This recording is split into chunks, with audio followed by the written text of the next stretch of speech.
Hello, everybody. Welcome to what I'm going to charitably call episode 0 of this series that I'm going to be doing. Uh I will I guess I got to kind of explain what is going to happen before all of this happens. So, I've been wanting to kind of like what I'm currently doing with Skyrim, where I'm trying to basically like force myself to basically engage with the game and play it instead of like restarting every single time. I want to do that with other like RPGs.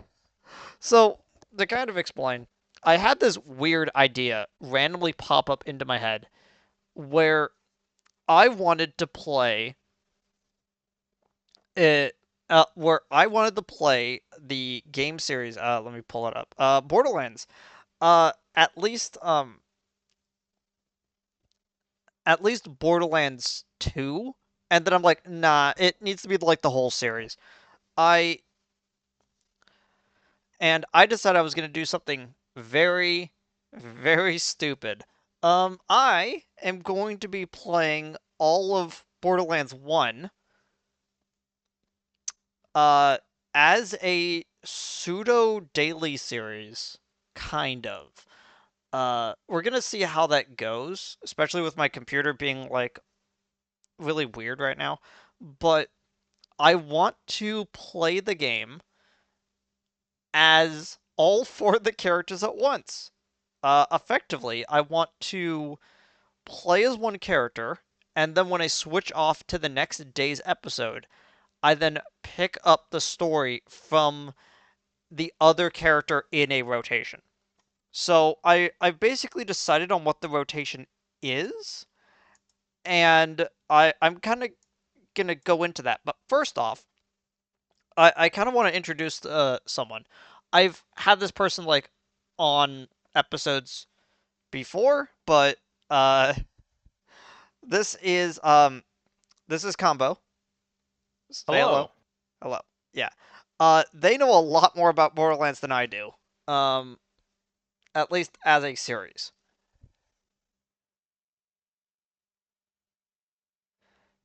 And I wanted them to kind of walk me through how to play each of the characters because at the end of the day, I kind of just I kind of just meathead force my way through a lot of games, especially shooters, without really thinking about like the ramifications of how I'm playing them and what I'm actually doing to play them. So I have Combo here to kind of walk me through the methodologies of how to play each of the characters. Right now, since we're only talking about Borderlands 1, since we just started the series and I wanted to start with Borderlands 1, well, I might as well just talk about each of the characters. So I I decided on the order that I wanted to talk about them, and you can decide whether or not this is a good order for them, but this is just the order that I thought uh was probably the best one for me. So, do you have anything to say before I actually go into the separate characters? Yes, I do. I think it's important to get a firm grasp of some preliminary facets for each of the characters. And this applies to all of them. I think it's important to mention now. And that is that every character is going to have specific weapons that the game really wants you to use. Either their skills work well with it or just their playstyle in general. But I do want to stress that every type of weapon is not only viable, but necessary with each character. So do not feel like just because you're playing a character who really likes shotguns that you can't use a revolver or you can't use a sniper. I highly recommend looking for weapons that you need for the moment, for their element, and need for their use in a specific area. Because Borderlands very common to find yourself moving from wide open areas where a More accurate weapon like a sniper or an assault rifle would be better than a revolver or a rocket launcher. And immediately afterwards, you might find yourself in a close quarters situation where you want a shotgun or an SMG. The other Okay. thing I want to focus on is specifically how the classes work overall. For every class, the first thing you're going to get in your class is your action skill. This is the bread and butter of your class. The game really wants you, through all of the entries in the series, to be using this as much as possible. Almost all your skills are going to do something with it, and almost all of the game revolves in balance around you having it and using it. Afterwards, every character is going to split into 3 different skill trees. They're not very big compared to the ones later on in the series, but they're split in a way that if you want to go forward in one tree, you have to put points into that tree. This will not impact the skills on the other tree. So if you want to go for later skills on a separate tree, you have to invest in that one. Most of these skills trees are split with a name that I will be going over, and are all ended by a thing called a capstone skill, the entire point of the tree. Did you And also mark down like their color coding or something, or just to yes, I keep have myself like everything I need to go over this. okay. Also, when I'm talking about a character, there are some skills that I will point out. And these skills are ones that you will be taking early, but you will not be using at the end of your playthrough. Thankfully, Borderlands always has the ability to respec your characters. So, while the skills I'm going to be mentioning and the builds I will be posting will be what I personally would use and what fits best for the character, do not feel like you have to use these on your own playthrough. This is a guide, this is a recommendation. This is if you really want to push a character to the most it can do.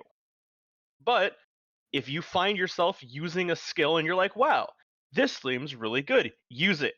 That's the best part about Borderlands. Everything is viable, nothing is bad. Okay. Anything else? Uh, I think that's everything I need to say. I've got my builds up and ready to go and ready to talk about, so why don't you go ahead and run me through what character you want to learn about first? I think the first one I wanted to go through, and this one is kind of important because of who I am personally.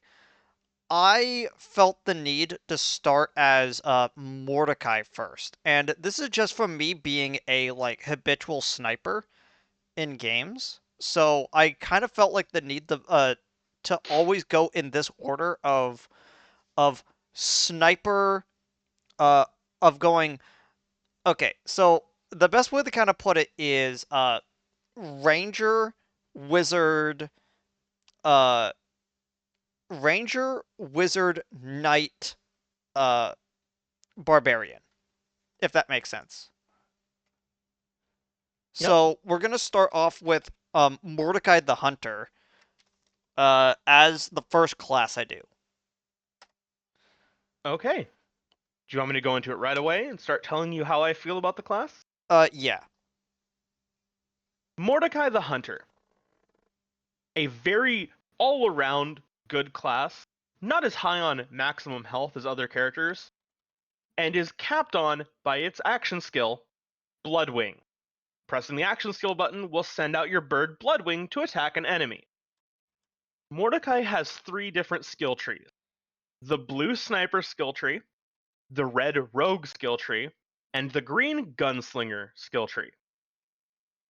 Some notable skills I want to mention in the sniper tree is the focus.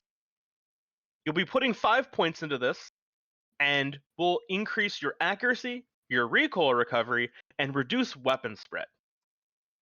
Any skills that you're going to find on any class that give a raw stat bonus to weaponry across the board and not limited to a specific type are usually ones that you're going to want to invest in early. Thankfully, this is one of the first skills you can get. Now that you've put 5 points in that, you're going to put 5 points into Smirk. Killing an enemy with a critical hit increases the team's experience, so headshots literally give you more XP. This is one of the skills that I would say you would take early and get rid of if you ever need the point. Because once you're max level, this doesn't do anything. Another skill in the sniper tree that I would say to avoid is actually right at the beginning, the caliber tree. At max, it will give a 20% bonus to sniper damage. This is not worth it. I would say to avoid it, the bonuses just aren't worth it. However, in that second tier, you have Killer, a kill skill, exactly what it says on the tin. Get a kill, get the bonus.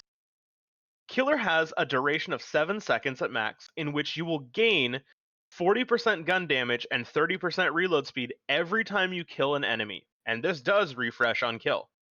Definitely one I would say getting 5 points in. Getting a kill, reload, kill the next thing with even more damage. And this one, being 40% gun damage, is already worth way more points than the sniper's gun damage of only 20%, because Killer will work on all weaponry. Now, the other ones in the sniper skill tree are sniper specific.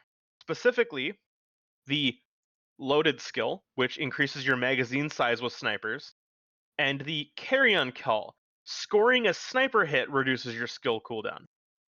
While snipers are good on Mordecai, Mordecai definitely needs to have other options. You don't want to go all in on snipers.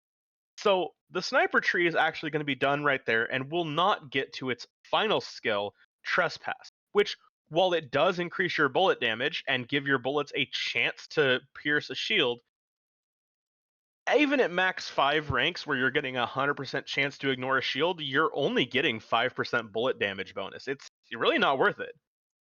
If you want to be shredding through shields as Mordecai, the best option is the Orion sniper you can get in the General Knox DLC. Going to the middle tree, you have the Rogue skill tree. This one is one of the skill trees we're going to be putting most of our point.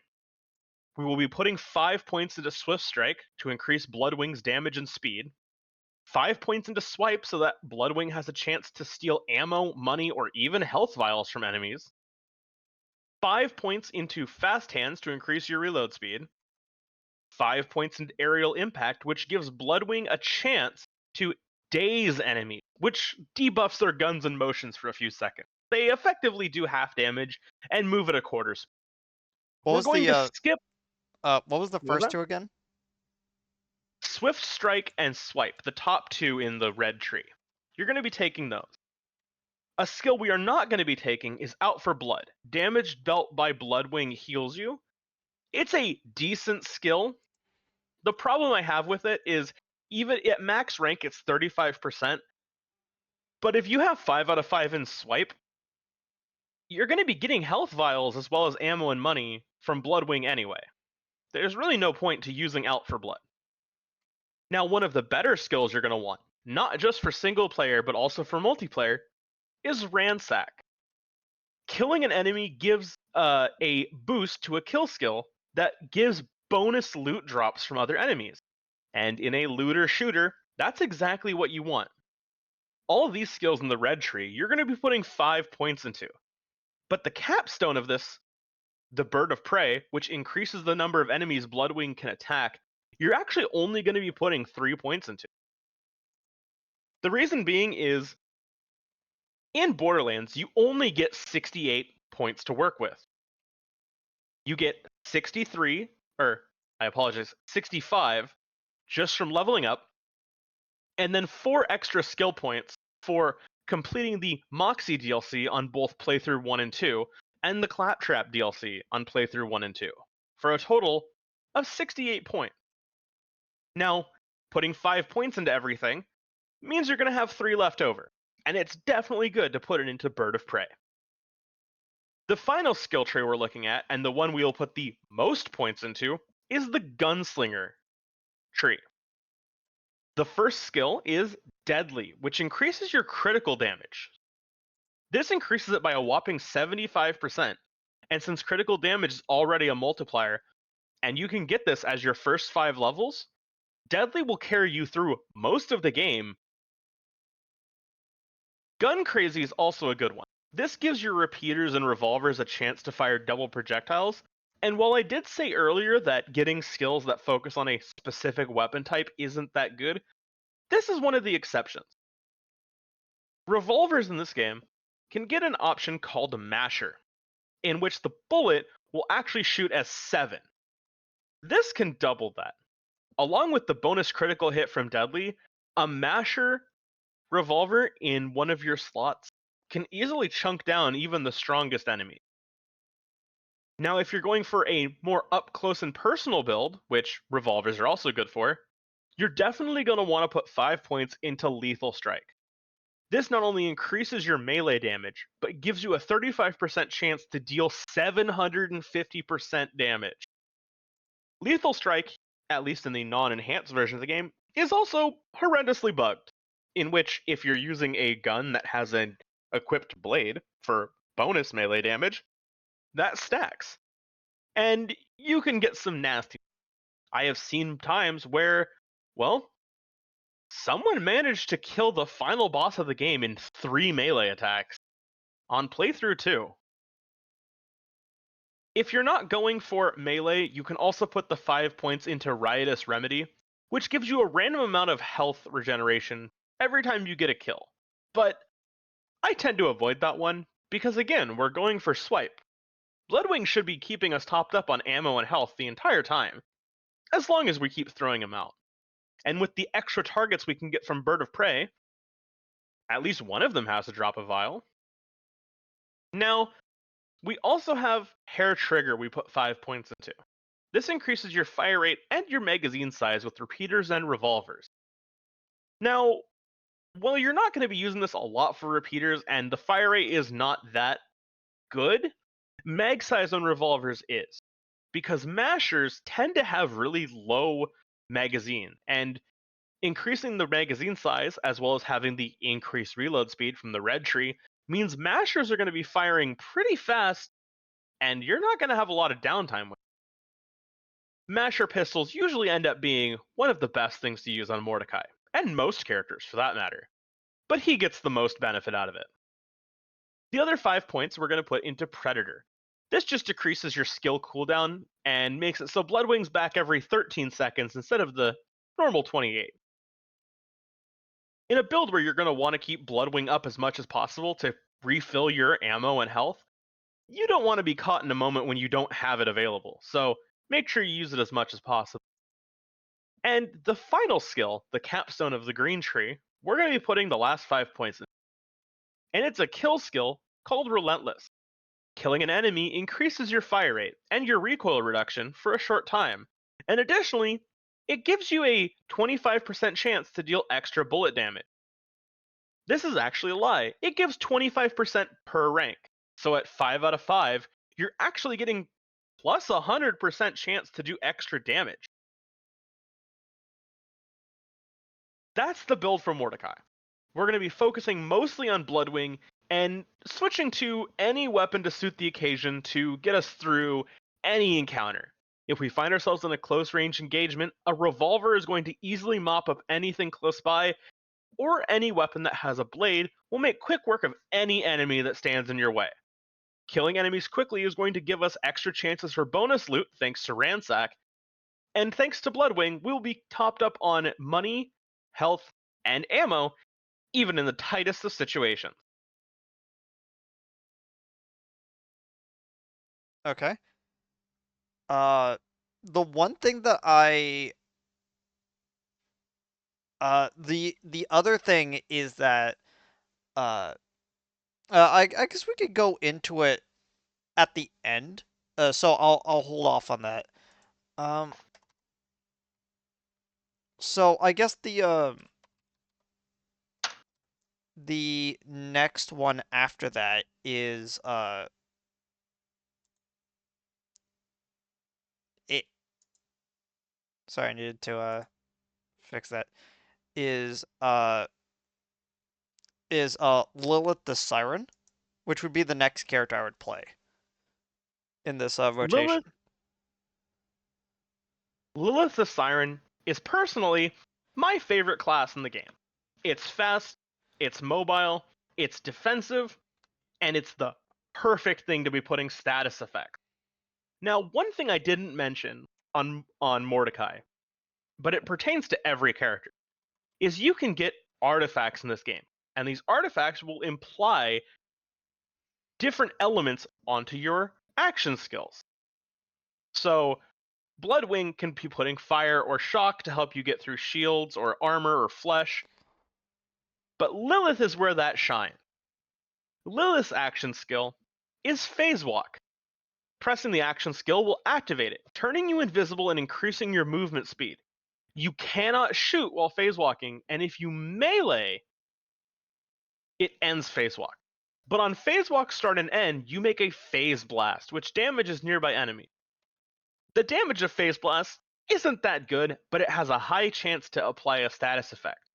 So if you find yourself fighting things that have shields, and you find yourself low on health, it's very smart to activate the ability, shocking the enemies near you and reducing their shield, and using the extra movement speed from phase walk to reposition yourself to a better, more safe enclosure.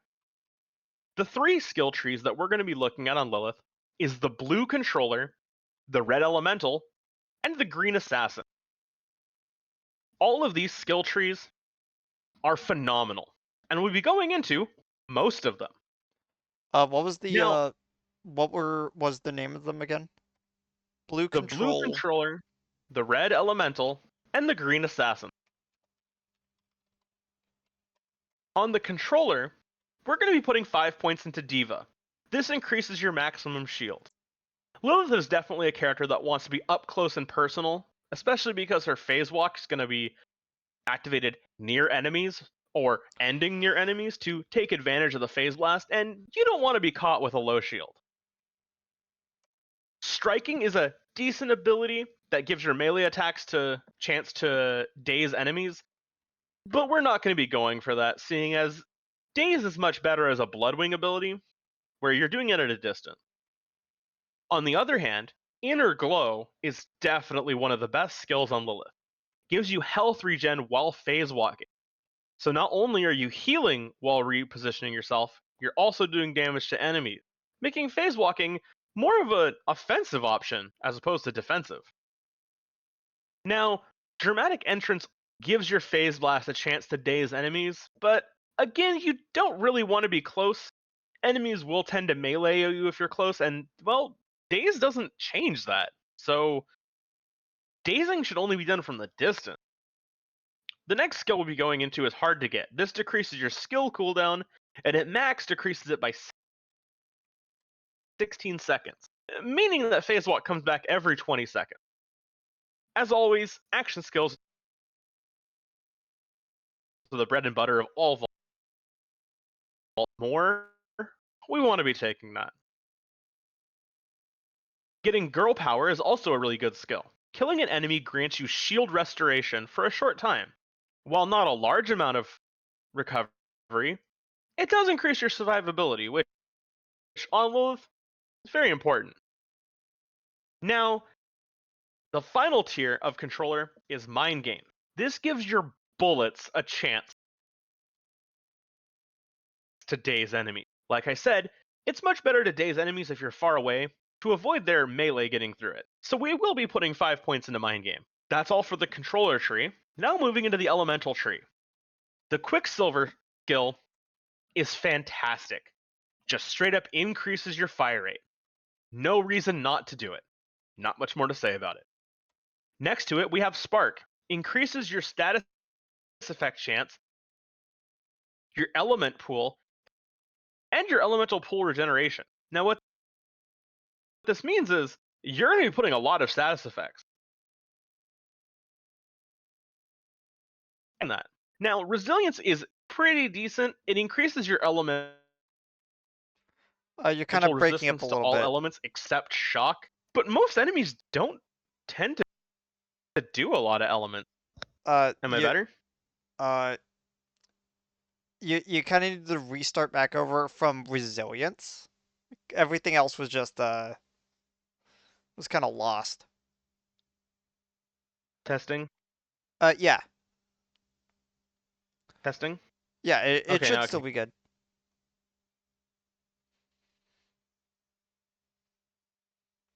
Okay. Now, resilience increases your elemental resistance to all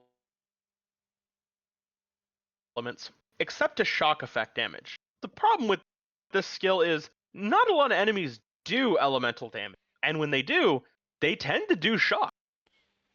So, this does nothing for the most part. On the other hand, you have radiance. While phase walking, you inflict near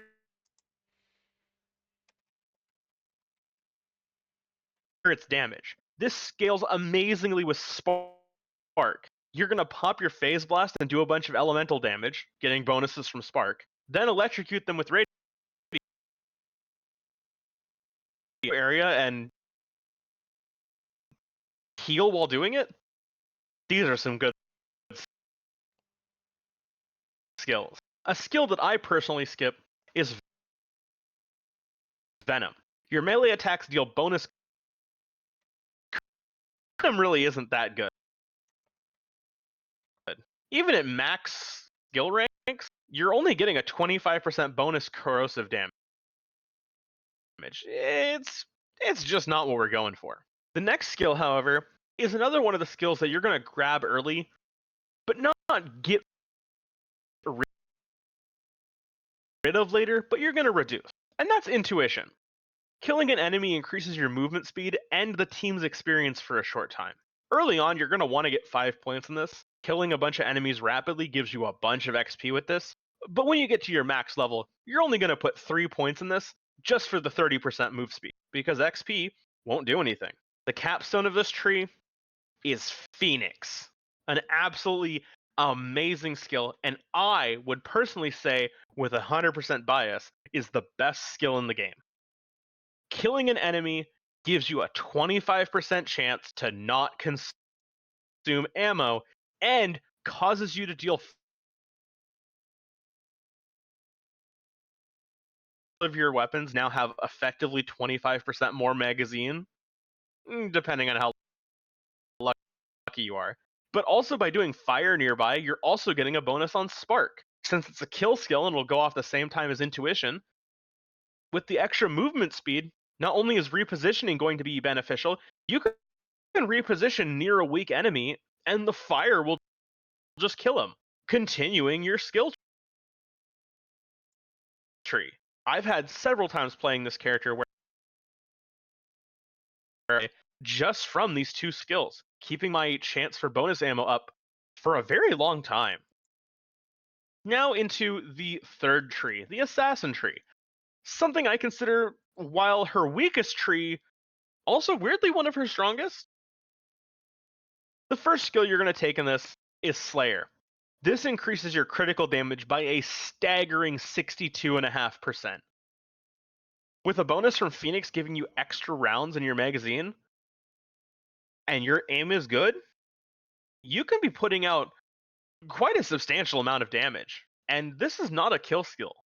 This is just raw across the board from the ground, doing extra damage. Next to it, we have Silent Resolve. When Phase Walk ends, you gain increased damage resistance. If you find yourself going down often, I would recommend taking this, but personally, I tend to avoid it. I intend to use Phase Walk early game to reposition myself somewhere safe and heal up with Inner Glow. And later on, I use Phase Walk more of an offensive tool. I don't really need to worry about damage resistance when popping out of it is going to give me how many different statuses? Shock, fire. Just overall, not that good. Another one that's not that good is Hit and Run. While on paper it sounds good, it increases your melee damage and your phase walk duration. It doesn't actually increase it by a whole lot. Even at max rank, you're only adding additional 4 seconds to your action skill and only 35% melee damage. If you want better melee damage, there's weapons that give plus 300% melee. I would recommend going for those instead. On the other hand, on that tier, you want Enforcer. Killing an enemy increases your bullet damage and accuracy. Lilith is very big on kill skills. She wants to be killing out as much as possible as fast as possible. Combining the effective Enforcer with Slayer, Quicksilver, Intuition, Phoenix, and Girl Power, along with the ability of Mind Games to Daze, you're going to be doing a lot of damage really quickly and really accurately. This is definitely one of the best skills you can get. The increased accuracy is decent, but I mean, how hard is it to click heads, really? The next skill we're going to be getting is high velocity. This is just straight damage. Increases your bullet damage and your bullet speed. Your bullets move faster and they do more damage. Well, it's not a lot of bullet damage, it's only a 20% bonus. The bullet speed being doubled is actually better than you'd think. Borderlands is not a hit scan game. Bullets have travel time. Having that travel time means that some slower weapons, they're going to get to where they need to go faster, triggering those kill skills. Speaking of, Blackout is going to be the last skill we put points into. Technically, it's a kill skill, but it doesn't proc like a kill skill. All it does is that killing an enemy reduces your skill cooldown by 6 seconds. Technically a kill skill, but doesn't have a blatant effect that applies to the character when you get a kill. You just get your action skill back a bit faster. I've had several times where I've come out of a phase walk and so many enemies died to the phase explosion that I actually got my phase walk back. The capstone on Assassin is Phase Strike. While phase walking, you gain additional melee damage. If you want to use this one, it's fine. At max, it's plus 800 melee damage, which is decent, but I've never felt like the melee build for Lilith was anything worth using, especially if you have to do phase walking just to get that bonus. Not exactly one I would go for. But that's our build for Lilith, something that's going to exemplify Lilith's most powerful abilities. Her phase walking, giving her both mobility and your flavor of offense and resilience, and her ability to dispense damage quickly and mercilessly. Weapons I would say work best with Lilith is definitely going to be probably one of the most famously broken weapons in the game, the Double Anarchy. A weapon capable of shredding bosses with incredible amounts of DPS. Triggering any of her kill skills will cause the Double Anarchy to do more damage than any other weapon in the game. Honorable mentions for her definitely go to the Hellfire, a SMG known for its high fire rate and even higher fire rate. But she shares one build with Mordecai that I enjoy, and that is the Orion Sniper. Because of its ability to do shock, it's going to pair nicely with the Spark ability. And staying far enough away from enemies, along with a chance to daze, means you can proc your kill skills from far away, phase walk in before they end, and continue the fight in an up close time with your new Double Anarchy.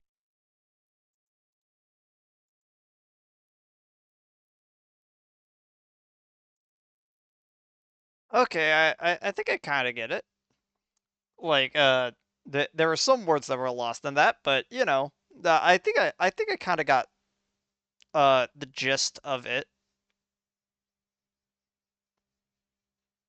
The next character in the sequence would then be the character that I thought I would actually like enjoy the most, but I think I'm gonna have like a little bit of a problem trying to like get like a lot of his skills to work in single player is gonna be Roland the soldier.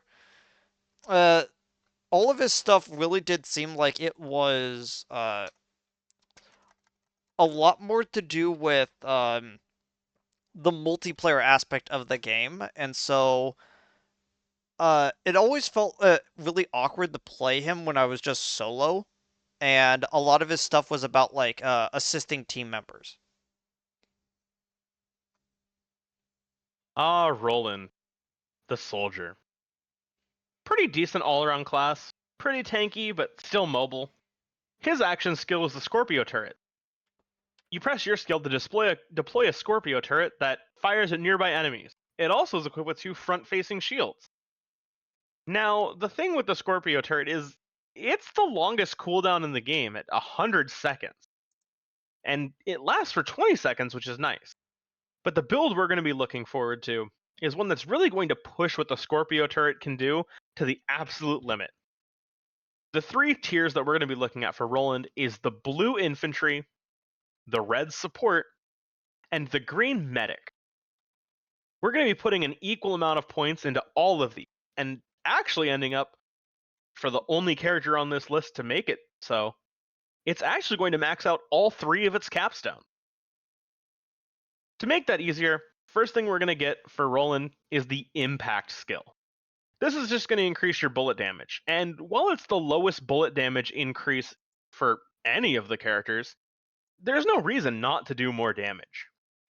Next to it, we're also going to increase our Scorpio turret damage with the Sentry skill, increasing its damage by a not too shabby 35%. The two skills underward that we're going to look at, we're not actually going to grab at all. Scattershot increases your shotgun gun damage, as well as shotgun accuracy and shotgun spread, but we don't really use a lot of shotguns with Roland. The only shotguns really that Roland's going to be using in his arsenal is the Vitriolic Crux, a weapon that's famously glitched and should be called the Plague. Now, while this would be good to get early, it's really not what we're going to be using at the end. Most of Roland's build is going to focus on the turret, and Roland's own attacks, aside from the effects of impact, aren't going to be what you need. The same thing goes with Metal Storm. Killing an enemy increases your fire rate and reduces your recoil for a short time. This is fine, but unfortunately, Metal Storm is sort of bugged and doesn't always trigger off of the effects of Scorpio.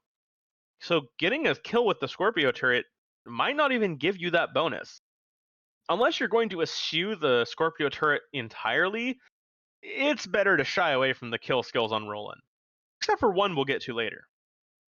The next skill we'll get is shooting an enemy increases your cooldown rate for a short time. This duration resets each time you shoot an enemy. This is interesting in that it's not a kill skill, it's a damage skill. So if you have an assault rifle or an SMG, which Roland really likes to use, constantly hitting an enemy, that's going to increase your cooldown rate substantially, and you're going to have your Scorpio turret back before you know it. The other ability on this is Assault. It increases your magazine size, accuracy, recoil reduction, and reduction of spread with your assault rifles. Uh, but none of those stats are anything on an assault rifle. Assault rifles have the highest mag size in the game. They have decent accuracy. They have sometimes moderate recoil, but spread? That shouldn't be an issue at all. So that's another skill we're gonna go ahead and put on the back burner. If you want to use it, go ahead, but without damage, there's no reason to grab this one. Finally, the 5 points we're going to be putting into is the guided missile.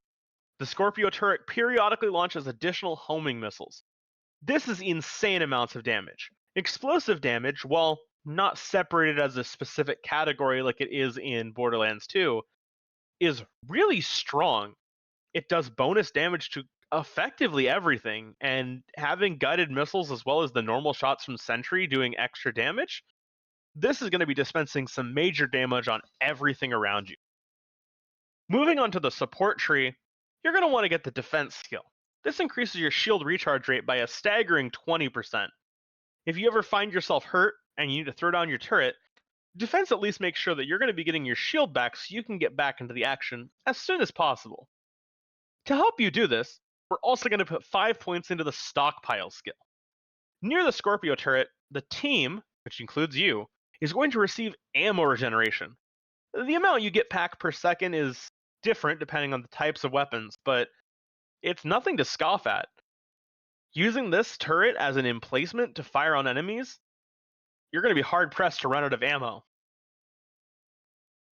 A skill that we're going to skip is Quick Charge, which killing an enemy grants you shield regeneration.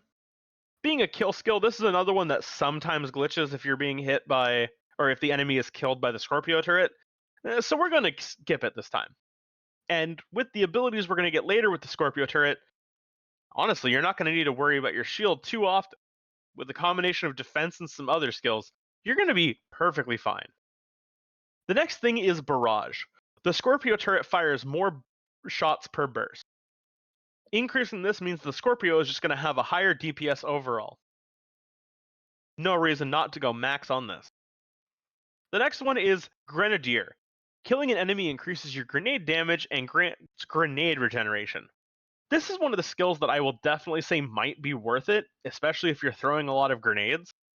There are some pretty decent grenades, I would say, for all classes, like the Bouncing Betties, but specifically on Roland, I think one of the best grenades is the Rain. This is a grenade that sends bolts of whatever element you got straight down. This goes good with Grenadier, but this is more of a niche option. Use this one at your own discretion. For one that I would recommend is Deploy. This increases your Scorpio turret cooldown rate. Deploy goes perfect with the refire skill in the blue tree. With both of these going off, you shouldn't be without your Scorpio turret for more than a couple seconds. Finally, the capstone skill of the Scorpio turret for the support tree, the supply drop. The support turret periodically fires homing supply drops. These drops restore weapon ammo and grenades. This is a perfect option if you've thrown down the turret somewhere and you move off to flank an enemy. This is just going to say that every 3 seconds, you're just going to get more ammo. And if you need to go back to your turret at any time, you're going to get the ammo regeneration from that as well. At no point in time should you ever find yourself running low on supplies as Roland. In the medic tree, just to make sure we have more survivability, we're also going to get the fitness skill. This is going to increase your max health by a pretty decent 25%. To pair with that, we're going to get the aid station. Staying near the Scorpio turret means that you get health regeneration. While not a lot, it's only 5% per second, this is going to increase your survivability, especially with the forward shields of the Scorpio turret providing a measure of cover. The next thing we're going to get is Overload. This just raw increases your magazine size by a staggering 36%. This is not tied to any specific weapon, so everything is going to get a bonus from this. Rocket launchers, snipers, revolvers, everything is going to have a huge magazine size. These next two skills are only usable in multiplayer. They have no effect on single player, and unless you're planning to play through with some friends, these ones are hard skips because they will not help you at all. They are Cauterize and Revive. Cauterize heals enemy or heals your allies if you shoot them or throw a grenade at them, and Revive gives a chance for the Scorpio turret when you deploy it to revive a downed ally. The problems I have with these, besides the fact they don't work on single player, is Cauterize Cauterize only gives 30% of the damage you would have done to your ally and won't trigger any kill skills if you're using them. So instead of shooting an enemy to continue on your slaying out with kill skills, or to reduce your action skills cooldown with refire, you're shooting your allies to heal them when they could just be standing next to your turret for the health regeneration. There's no reason for this. It doesn't do anything. I guess you could technically use it if you're planning on using a lot of rocket launchers and you accidentally just slap a team member with your rocket and you just heal them instead of just doing nothing. So I guess that could help, but again, multiplayer only. So what's the point? Yeah, it's the niche uses of it are just not worth the points investment. Now, since Overload is only going to get 3 points into it, we technically could take 2 points away from this next skill to raise it up to a 60% magazine increasement, but I prefer getting 5 out of 5 in Grit. This is going to increase your bullet resistance by 15%. And while it says bullet resistance, it actually just means all damage resistance by 15% that's not elemental. So you're getting attacked by a Skag, or a Rack, or a Psycho slashing you, that's also going to be reduced by 15%. It's very hard to kill Roland. To make this even more so, is the final skill, Stat. Killing an enemy increases you and your nearby allies' health regeneration. With all of the things that the Scorpio turret can do, getting a kill and getting all your health back, especially when the Scorpio turret's not around, just increases your chance of making it to your next Scorpio deployment. There's really no reason not to use this skill at its max 5%.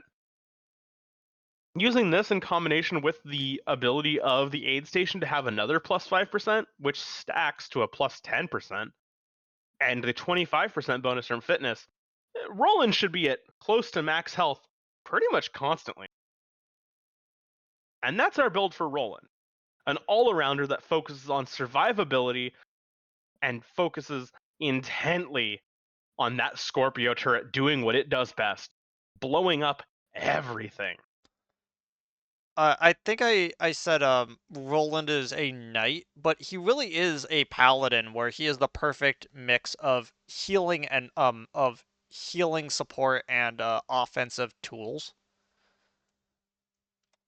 Very much so. He's probably one of the best characters to play in any kind of multiplayer scenario.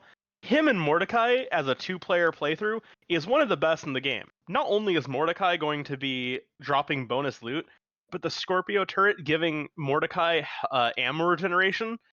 If you can't get your Bloodwing off to get those ammo drops, you're going to be hard pressed to find a moment where you're not dispensing ammunition. Yeah. Uh, and then of course the final character is Brick as himself. Ah, Brick. A man after my own heart. If you have a problem in front of you, just punch it a few dozen times till it explodes. His action skill is a very interesting one. You holster your weapons and you throw punches with the fire button and aim button, dealing melee damage. While it's active, you get health regeneration and damage resistance already. And the elemental explosion of artifacts actually just does whatever element your grenade does. Now, the interesting thing about Berserk is there's actually two attacks. Brick can punch with his left hand, which is slower but does 300% damage, or his right hand, which does 100% damage, but is faster. The three skill trees for Brick are the blue brawler, the red tank, and the green blaster. Now, all of these have some definite merit, but a lot of these are very situational. I'm going to start with the blue brawler tier, in which I put 5 points into Iron Fist, increasing melee damage. Now, it only says it increases it by 30%, which is lower compared to a lot of the other characters. But this is a multiplicative 30%, and does affect your action skill. There's no reason not to grab it. Combines this with Endless Rage, which increases your Berserk duration, you can stay in Berserk for a staggering amount of time. Sting Like a Bee is another good one. While Berserk is active, your punches actually dash forward to hit enemies. This can somewhat stun them, but most of the time it's just for gap closing. Nothing worse than being shot out while you're trying to melee. Heavy Handed is where we get to some of the most broken stuff. Killing an enemy increases your melee damage for a short amount of time, and this also stacks with Iron Fist. Meaning, if you're running around as Brick, berserking, and killing enemies with punches, and increasing your damage with those punches to kill more, you're going to be really, really hard to stop just elbow dropping everybody into oblivion. One of the skills that I tend to skip is Prize Fighter. While Berserk is active, your punches have a chance to drop cash. Money's not that useful in Borderlands. Once you've gotten all of the SDUs in the game, there's not really much of a use for it unless you're being a weirdo and hunting vending machines for legendaries. I just say no. Now, Short Fuse is going to increase your skill cooldown by 30 seconds, taking Berserk from a 60-second cooldown to only 30. While one of the longer cooldowns, it's manageable. The last thing we're going to be doing is 3 points into Bloodsport. While Berserk already has health regeneration, it wouldn't hurt to have more, especially if you're going to be up close and personal with enemies.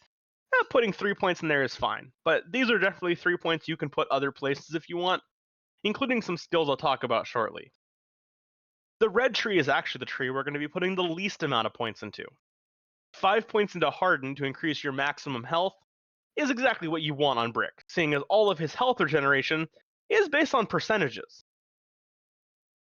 It's not a bad idea to maybe put those 3 points from Bloodsport into Safeguard to increase your maximum shield, but that's more if you're going for a red build. The next thing is that Bash gives your melee attacks a chance to daze enemies, debuffing them. This is perfect for Brick. You're almost always going to be punching them. There's no reason not to send them for a loop. On the other hand, Juggernaut, where killing an enemy increases your damage resistance, is fine. It's not something I would personally go for. But at max rank, getting 60% damage resistance is fine. The next skills you could put some points into is Payback. Whenever your shield breaks, you gain increased damage for a short time. With only 3 points, though, you're only getting a 24 damage bonus. It's not really worth it. Another skill that is okay is Die Hard. It increases your fight for your life duration and increases the health you restore with a second wind. But 3 points into that, you're only looking at a 60% increase to fight for your life duration. Though you do come back with full health. Now, because of the way I've set things up, you aren't actually able to get the capstone on the red tree. But if you want to know what it does, Unbreakable just says on a shield break you gain shield regeneration. It just makes it so that it's harder to keep your shield down. Not really that worth it, personally. The green tree, on the other hand, is another skill tree that we're almost completely maxing out. 5 points into explosive damage, giving a plus 15% explosive damage, doesn't seem too powerful, but reminder that your punches do explosive damage. So that's plus 15% more damage that's stacking on top of the 300 left hand damage, the 30% Iron Fist damage, and the 60% kill skill heavy handed damage. Next, we're going to be getting Rapid Reload. This increases your reload speed and recoil reduction. While they're pretty hefty bonuses at 20% and 30% respectively, they're mostly for the fact that Brick's choices of weapons are going to be shotguns and launchers. Specifically Sledge's shotgun and any of the Helix launchers. Getting a bonus recoil reduction on those and some bonus reload speed is great because those weapons are slow and heavy. To make that even better, we're going to wide load. This is going to increase your magazine size with launchers. If you can get a burst fire rocket that fires everything all at once, having that extra mag size is going to insanely increase your DPS. And with the recoil reduction from rapid reload, it'll be pretty easy to stay on target. This is even better with revenge. Killing an enemy increases your bullet damage for a short time. At max ranks, that's 50% extra bullet damage, which, weirdly enough, direct hit launchers count as. Going into all 4 of these skills of Endowed, Rapid Reload, Wide Load, and Revenge, combine that with a Burst Fire rocket launcher or a Helix launcher, and you're going to be a walking nuke, essentially. The next one is Liquidate. Dealing explosive damage reduces your skill cooldown. This is perfect. All rockets do explosive damage, regardless of their elements. It's pretty much going to be up the entire time for your action skill. A decent one to get is Cast Iron. This increases your explosive resistance and honestly is sort of worth going all in on, but I mean, is it really? The max for it is only 40% explosive resistance, and well, you shouldn't be hitting yourself with your own explosions, so I mean. The final skill we're going to be going into is the big capstone of the blaster skill tree. This one is a kill skill that says killing an enemy increases your fire rate and grants launcher ammo regeneration for a short time. The ammo regen isn't that good. It only gives you back 1 rocket every 6 seconds. But with a 60% fire rate, plus the wide load mag size bonus, and the bullet damage bonus from Revenge, and the recoil reduction from Rapid Reload, and Liquidate's ability, and Endowed's ability, the big thing with Blaster is that you're going to be firing pretty much all the rocket ammo you have and get your Berserk skill immediately. And that's our build for Brick. A build that bounces between triggering your Berserk killing everything in a room, and if you need to, unloading every rocket on Pandora into the face of the enemy so you can do it again.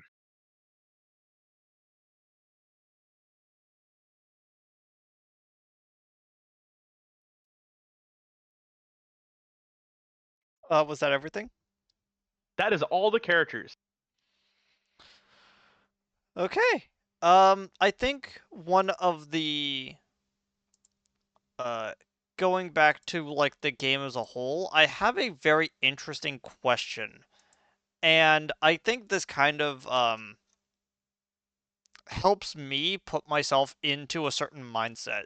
So, let's start all the way back up with something that is very indicative to Borderlands as a looter shooter type game.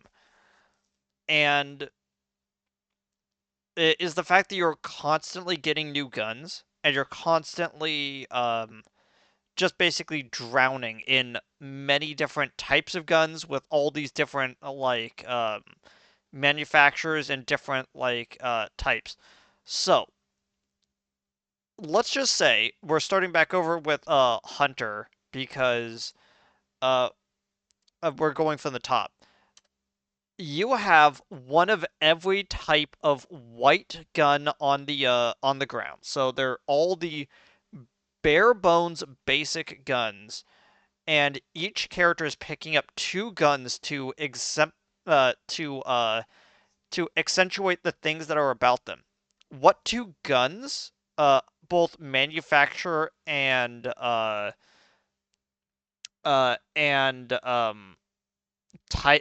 type of gun, pistol, shotgun, whatever. What two guns are each character picking up? So starting with Hunter. Starting with Mordecai, very simple. They're both going to be Jacobs, and it's going to be a sniper and a revolver. Preferably a masher, but any Jacobs revolver is good because they tend to have high damage and melee. The Jacobs snipers are going to be high damage with high critical hit bonus and sometimes actually melee.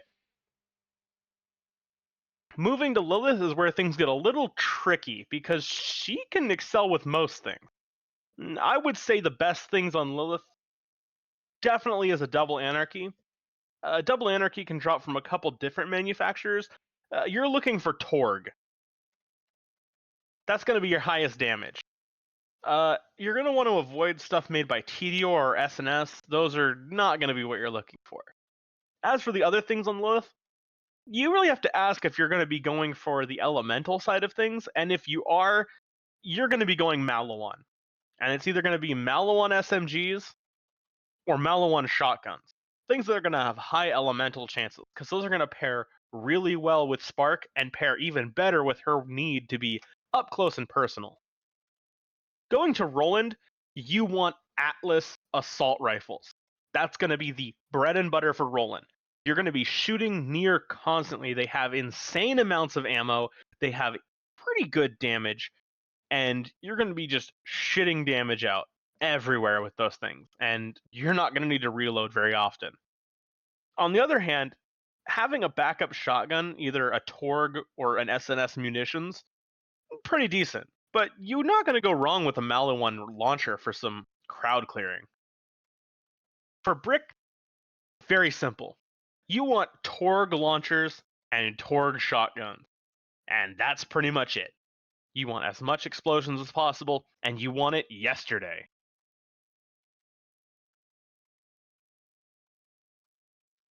Okay, I guess all of that kind of makes sense. Uh, I was writing down as many notes as I could while you were talking, but I'm pretty sure I missed some of the stuff. But this is as you said, this is more of a starting point, not really a hard stay within the lines type of recommendation for stuff, you know? Yes, especially in a game like Borderlands, your build can really vary even between people. Borderlands 1 does tend to have the simplest skill trees, though. The skill trees in the later games, especially in 4, are pretty crazy with the amounts of options you need to look at. Uh, one, I think that should be everything. As I was saying, my goal is to get all of the major and side quests done in these games. So that is kind of my goal for every character, but we're gonna see how this works. If you're Overall. going for every side quest, I do recommend that you get yourself on every character a very accurate weapon early. The cave missions are pretty difficult if you don't have an elemental weapon, so you're really going to be aiming for the eyes on those crab squids.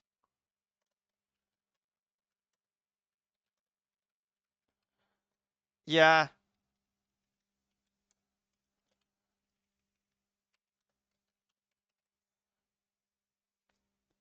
I guess that makes sense.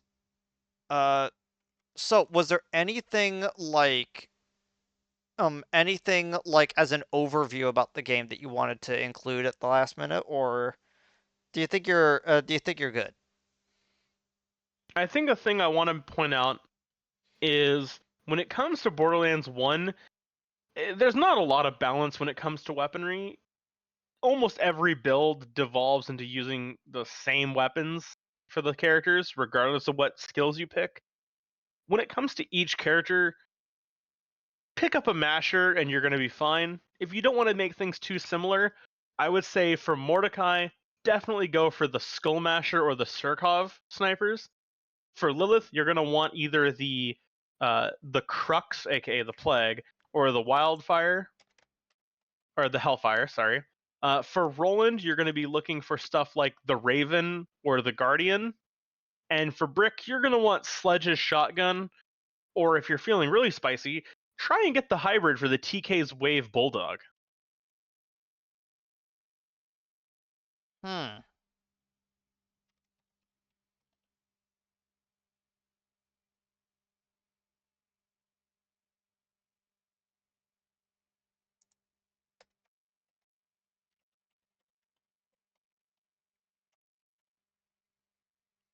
Okay.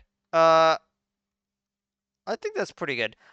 Again, like one of the neat things about this series is that because this is going to be like either like daily or like sort of daily, like when I upload the videos, Combo is also going to be watching the videos and horrifically critiquing everything I have to do and basically sending me notes for the next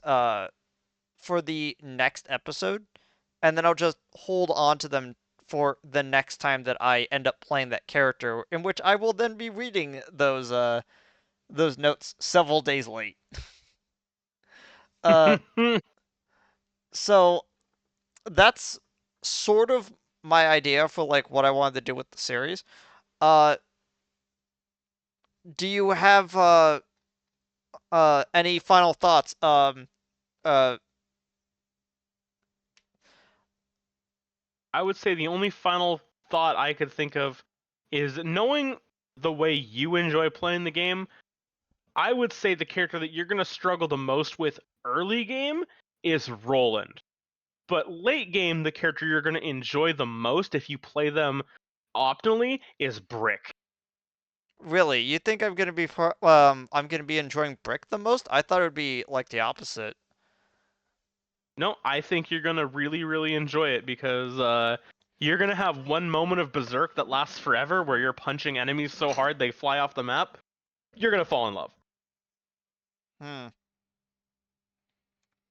Okay. I think that's good. We've hit an hour of doing this, and I think that that's mostly where I want to try to keep each episode at anyway. Of like trying to hit about like an hour and then like having like a good moment to like pause.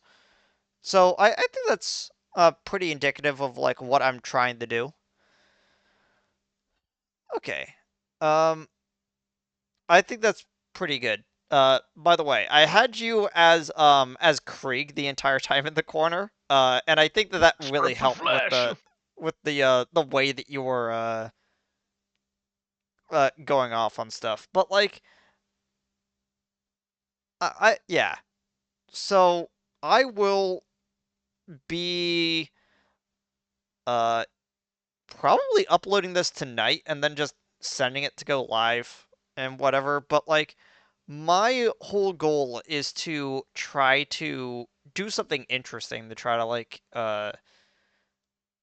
n- not really as like a this is what I want my channel to be, but sort of like a an own personal like I want to do this gimmick because I'm also the same person who did, like Persona as a daily series, and that was really fun for me. And the endurance runs have been really fun overall, and I still want to kind of do that type of thing. And doing Borderlands as a series in this sort of format is its own kind of endurance run, you know? I think you're gonna have a lot of fun doing it this way. Okay. Anyway, I'll see all y'all next time when we actually get into the real like episodes. So I'll see all y'all then. Goodbye, everybody. Did you all want to say goodbye? Goodbye.